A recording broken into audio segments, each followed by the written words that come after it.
Bonjour à tous. Aujourd'hui, dans cette première partie, nous allons voir tous les termes dans le monde de la photographie, en tout cas les principaux. Prochainement, dans la deuxième partie, nous verrons les bases des réglages de la photographie, à savoir la focale, la vitesse, l'ISO, et comment et pourquoi certains réglages et pas d'autres. Je vais consacrer tout cela sur une vidéo entière. Ce sera la vidéo numéro 2.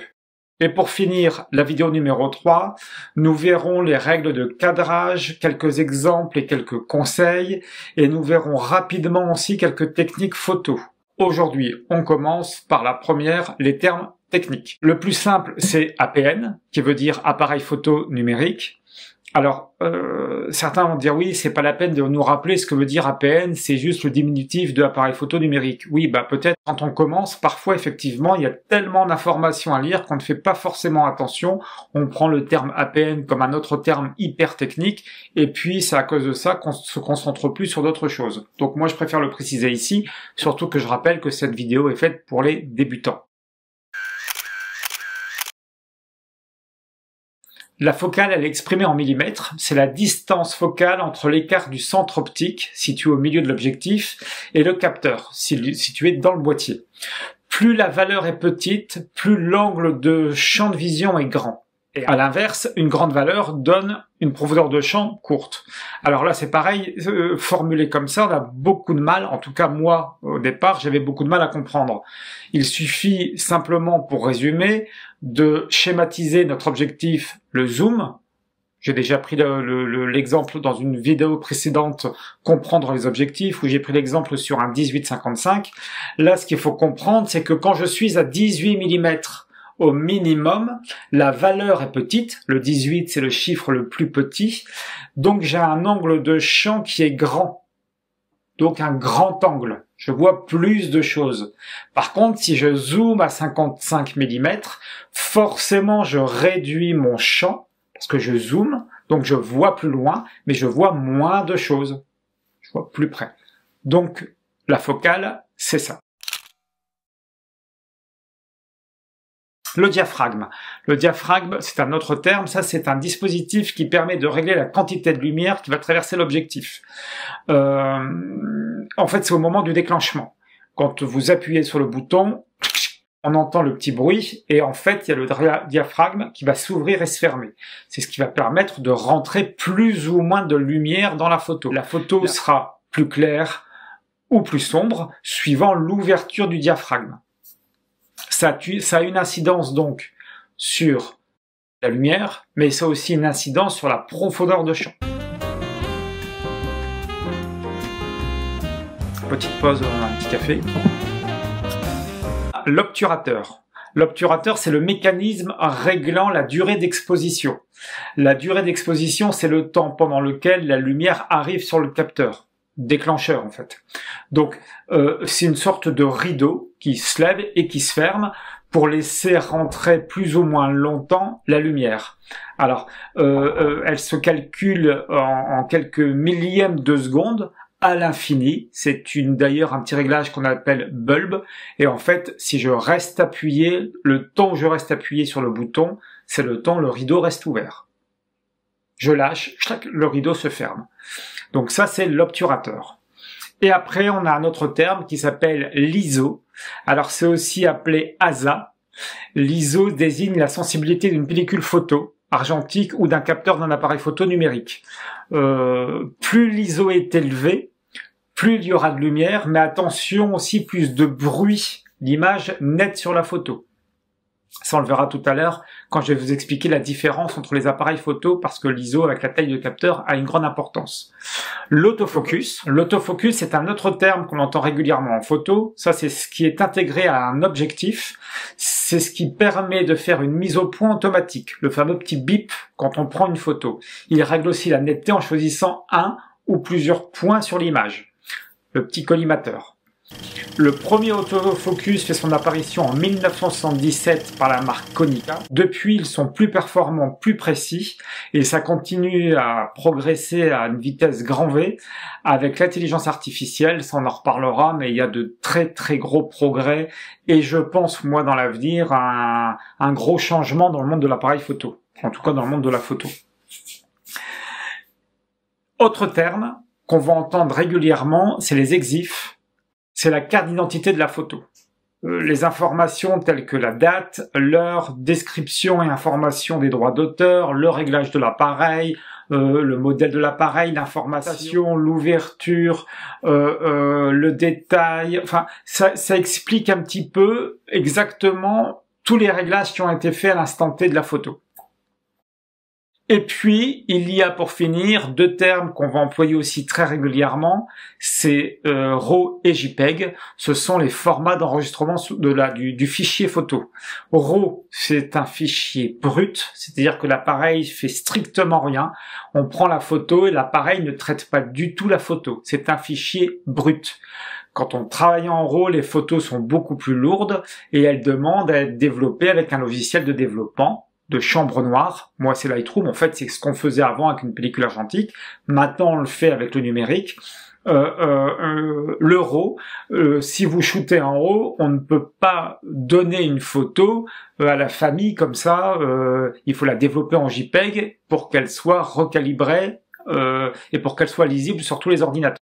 C'est CR2 pour Canon, NEF pour Nikon, RW2 pour Panasonic, ARW pour Sony, et RAF pour Fujifilm, PEF chez Pentax et DNG pour d'autres marques. Tous les termes que je viens de citer, c'est du RAW. Le fichier RAW est un fichier donc brut. La meilleure façon de s'en rendre compte sur un appareil photo, c'est le noir et blanc. Parce que forcément, le noir et blanc en photo n'existe pas en photo numérique.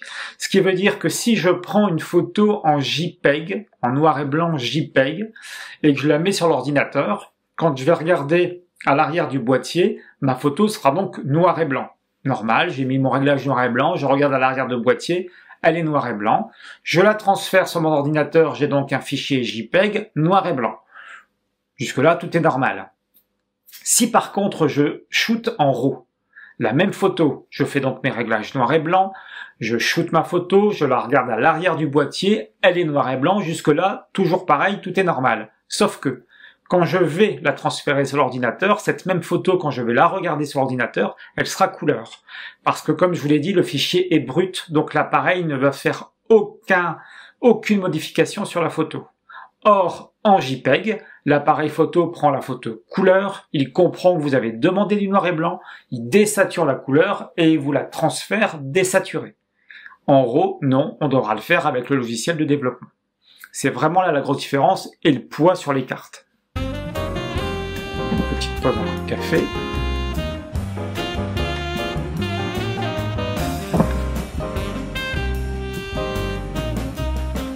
Il existe plusieurs types d'appareils photo. Les réflexes, et les réflexes sont divisés, et les réflexes sont divisés dans des petites familles.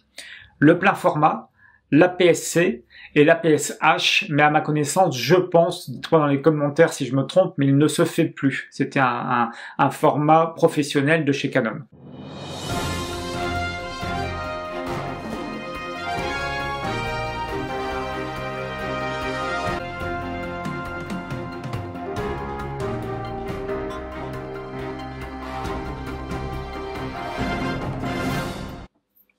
Il y a je vais venir en détail après sur tous ces appareils.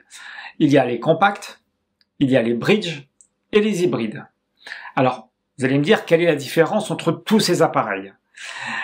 Les compacts, c'est simple, c'est les petits appareils qu'on a, ce que j'appelle moi appareils familiaux, sont des petits objectifs des petits appareils de poche où on a un petit objectif motorisé. Voilà, maintenant on le remplace beaucoup par le téléphone portable parce qu'on a des téléphones portables qui sont de plus en plus performants et l'avantage du téléphone portable c'est qu'on l'a tout le temps sur soi, donc ça nous fait un petit appareil photo. Après, il y a les bridges. Alors, les bridges, ce sont des appareils photo où l'objectif est incorporé dedans. En fait, on zoome sur l'appareil. Je vais mettre des petites miniatures pour illustrer mes propos. On a des petits zooms qui sont incorporés dans l'appareil. L'objectif n'est pas interchangeable. On a les hybrides. Alors, les hybrides, ce sont de petits appareils photo, en tout cas moins encombrants que les réflexes. Et on a l'objectif est interchangeable. Donc ça, c'est le gros côté pratique, c'est que comme sur un réflexe, on peut changer son objectif. Mis à part le fait qu'on puisse changer ou non les objectifs sur ces appareils, la grosse différence entre tous ces appareils, c'est la taille des capteurs photo, c'est-à-dire ce qui remplace dans les appareils photo numériques la pellicule.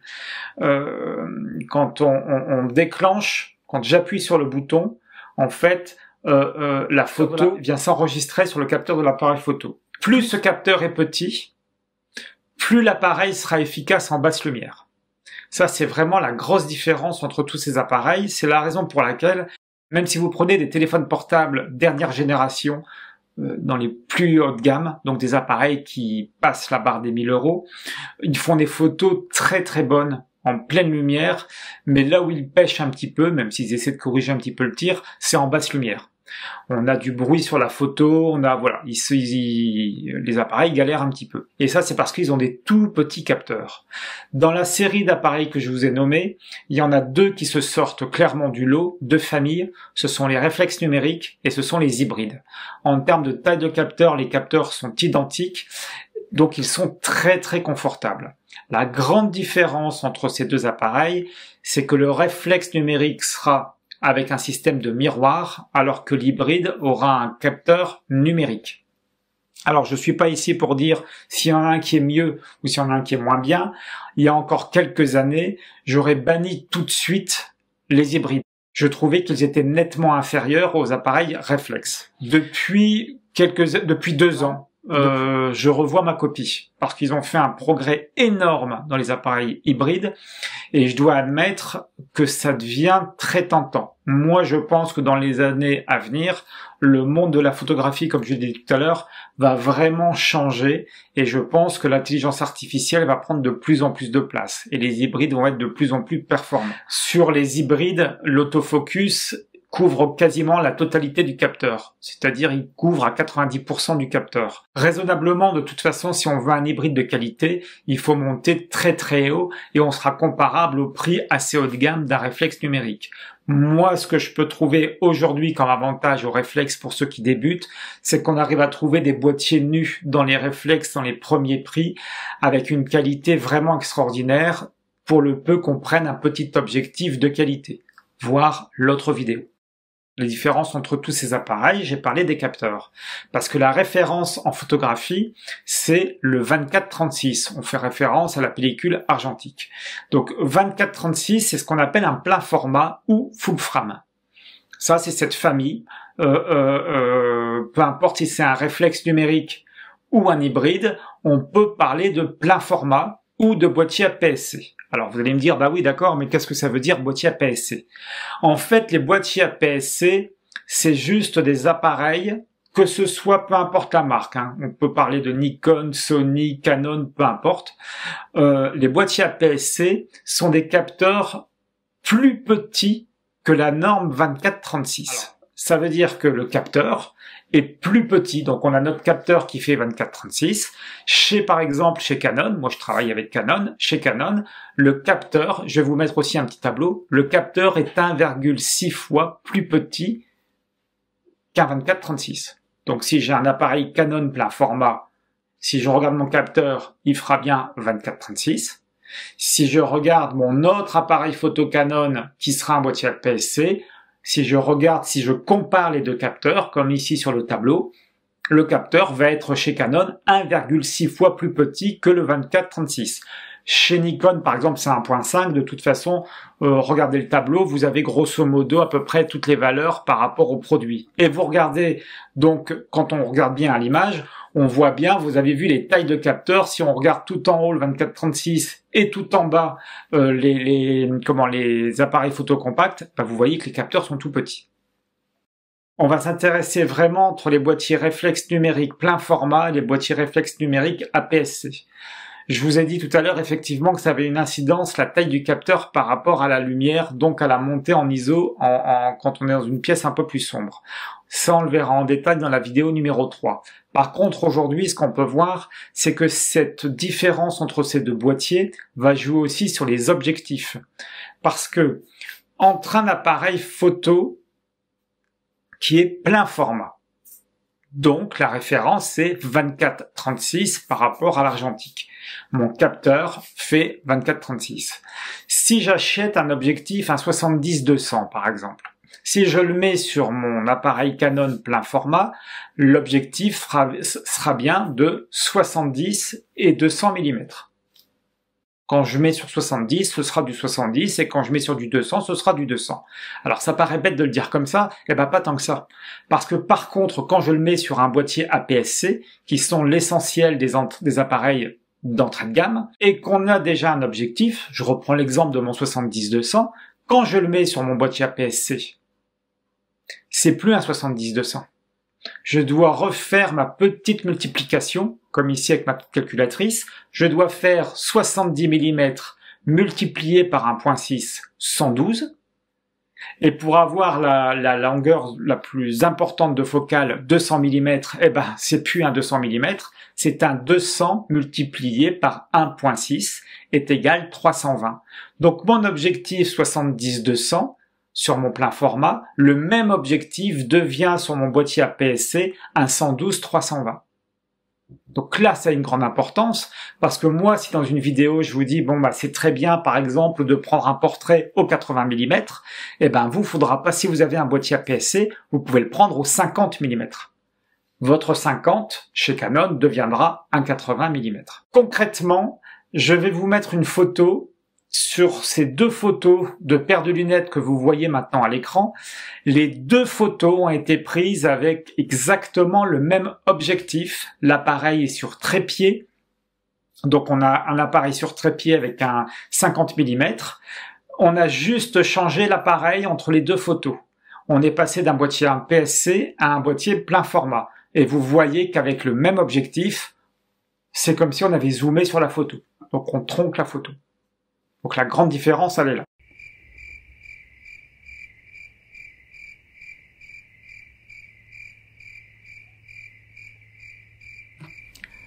Sur votre appareil photo, nous avons une petite molette. Sur la petite molette, on a un petit carré vert.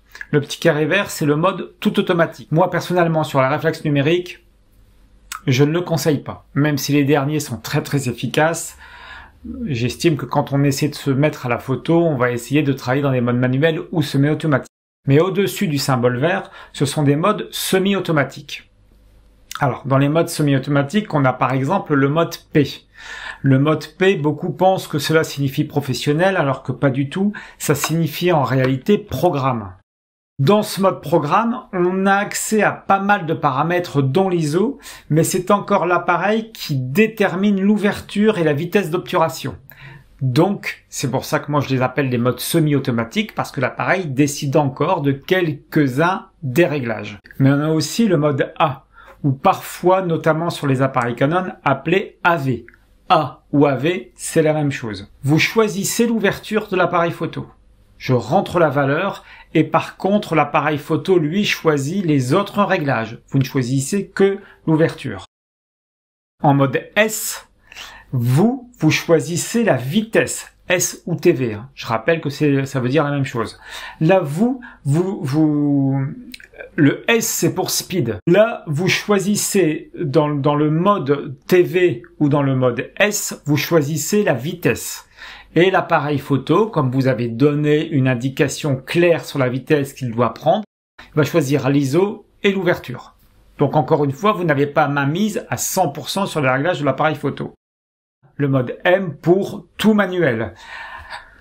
Moi, personnellement, c'est bien évidemment le réglage que je vous conseille. Vous maîtrisez de ce fait parfaitement tous les réglages de votre appareil photo. Bien sûr que comme vous, quand on débute, c'est extrêmement compliqué, mais entraînez-vous, les vidéos sont faites pour ça. Pour cette vidéo aujourd'hui, on aura vu donc d'une manière globale les termes de la photographie. Moi, quand je donne des cours photo, je préfère mettre en avant la créativité du photographe. On est avant tout artiste photographe et la technique, ça vient après. On doit connaître les bases, mais je préfère qu'on soit très bon en créativité et moins bon en technique que l'inverse.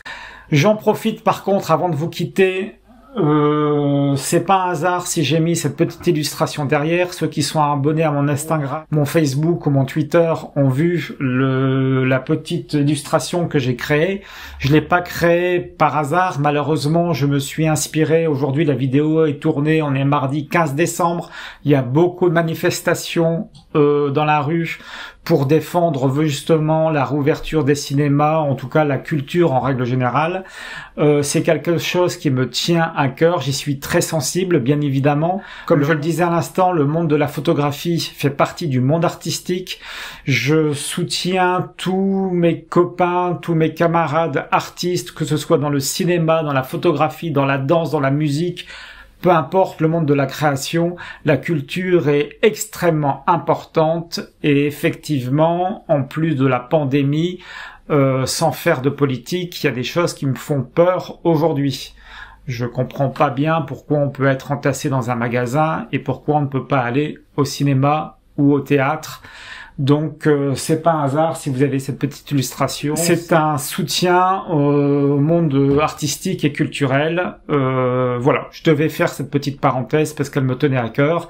Je vous dis à bientôt pour la deuxième vidéo. Comme d'habitude, si nous sommes dans la soirée, je vous souhaite une bonne soirée.